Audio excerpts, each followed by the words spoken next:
You have probably heard of grey extraterrestrials, the ones with big heads, black eyes, small bodies, slender limbs, etc. I've heard numerous accounts of alleged extraterrestrial encounters over the internet. Of course, I never actually believed any of these stories myself. I found the concept of grey aliens very interesting and slowly began to have some belief in the subject. Actually, I more or less pretended to believe, and it was fun to believe. Deep within me, though, I never truly believed in the existence of grey aliens or any kind of extraterrestrial life in our solar system. That was until a disturbing event took place in my life, an event that I cannot forget. I am sure that if this were to have happened to you, you would feel the same way. Here is my story. 10:09 a.m., November 25th, 2012.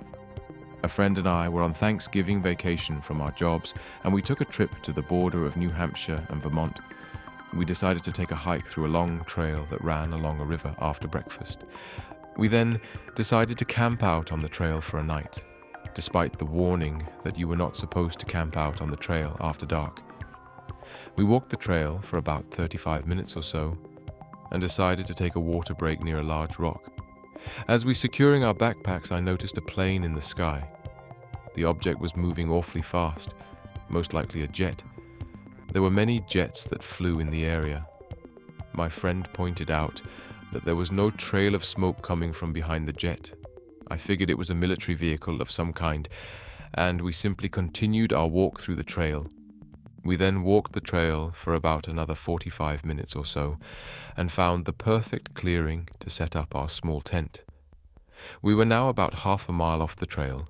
My friend and I set up our tent and gathered large chunks of wood for our fire to roast marshmallows. As my friend was gathering wood, he pointed out a strange clearing in the woods, larger than the clearing where we had set up the tent, and deeper in the woods. There seemed to be a white chalk-like substance on the ground in the shape of a near-perfect circle. Some of the grass around the circle was brown and dead. This spooked us for a few minutes, but we were not about to let a weird circle in the woods scare us away from our vacation. We gathered our wood and lighted our fire. We wanted to be sure that we got inside the tent and in our sleeping bags before dark at around 5 p.m. to make sure that no one would see us if they came looking for us, such as the park rangers. We roasted our marshmallows and put out our fire at around 4:51 p.m. and got into our sleeping bags inside the tent a few minutes later. We quietly told each other scary stories, such as the legends of Bigfoot and other rumored creatures said to lurk in the Vermont area. These stories I learned from the Vermont Monster Guide by Joseph A. Citro and illustrated by Stephen R. Bissett. The night was extremely quiet, just the way we wanted it. I fell asleep at around 9 p.m. or so. All through the night I thought I heard rustling in the woods. Eventually, I woke up at around 12:26 a.m. My friend was sound asleep. I looked outside the tent and saw 2 or 3 deer run by about 17 or so feet away from the tent. I do not know what caused the deer to run so fast. They were obviously afraid of something, most likely a bear or some nocturnal predator, so I went back to sleep. 2:38 a.m., November 26th, 2012. My friend woke me up to tell me that he heard a loud screech that woke him from his sleep. I told him about the deer that I saw running a few hours ago, supposing that the screech could have been related to the frightened animals. I also remembered that some of my stories spooked him, so I figured that he could have just been messing with. I did not hear the screech, so I took that as a possibility. We then noticed a light far off in the distance, coming from the direction of the trail. Fearing that it could have been a park ranger, we hid in our tent and kept extremely quiet. But then I realized that the park rangers were not on duty this early in the morning. We were worried that it could be the flashlight of a lost hiker, yet we were both afraid of what could have possibly been emitting the light. After a few minutes, we decided to go investigate the light. We saw the light move as if it were a person carrying a flashlight. We then noticed that the light was red and extremely small. The light came closer and closer. We then decided to turn on our flashlight and my friend yelled out, "Hello out there, are you lost?" I then remembered the strange clearing that we saw in the woods yesterday and thought that maybe it had a connection with the object that we saw in the sky, the running deer, and now this mysterious light. I also remembered the stories I heard about grey extraterrestrials and unidentified flying objects. There were also a few stories about aliens in the Vermont Monster Guide. I was still hesitant on believing that the mysterious phenomenon we were experiencing was created by extraterrestrials.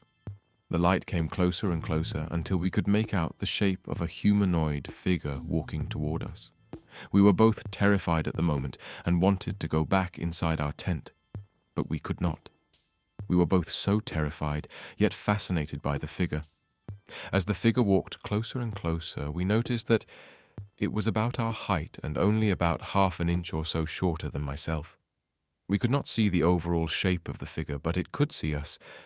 It was shining the light on us, as if examining us like a doctor in a hospital. As the figure shined its light near our faces, we could see out of the blinding red light a face with large, soulless eyes lacking any sign of an iris or pupil. Its eyes peered at us, and we ran inside our tent in horror. We hid inside our sleeping bags, covering our heads for hours, as it would seem, hoping that the being would go away. I knew it was true. Grey extraterrestrials were real. The being stalking us was a slender grey alien, and the object that we saw in the sky was possibly a UFO or flying saucer, the clearing that we saw possibly created by the spacecraft, and the running deer were afraid of the grey. After several hours, as it would seem, my friend got out of his sleeping bag and opened the slightest opening in the tent zipper, ever so slowly. He was checking outside to see if the being with the red light was gone. I poked my head out from my sleeping bag in terror, and he turned around and said to me, "It's gone." Just then, an extremely bright white light shined behind him, coming from outside. I watched in terror as he was lifted into the air slowly by the light. He was then dropped to the ground outside in a flash and lifted back up straight into the air. I lost sight of him, and the light went out in a flash. Everything was as quiet as before, and I went back to sleep, crying in horror inside my sleeping bag, with the top of the bag rolled over my head so I could not see anything. 8:34 a.m., November 26th, 2012. I woke up the next morning, trying to recall what happened last night. I remembered my friend was lifted by a bright light. There in his sleeping bag, I saw him sleeping soundly. I was afraid he was dead and woke him up. I asked him about what happened last night, and he did not recall anything that I told him.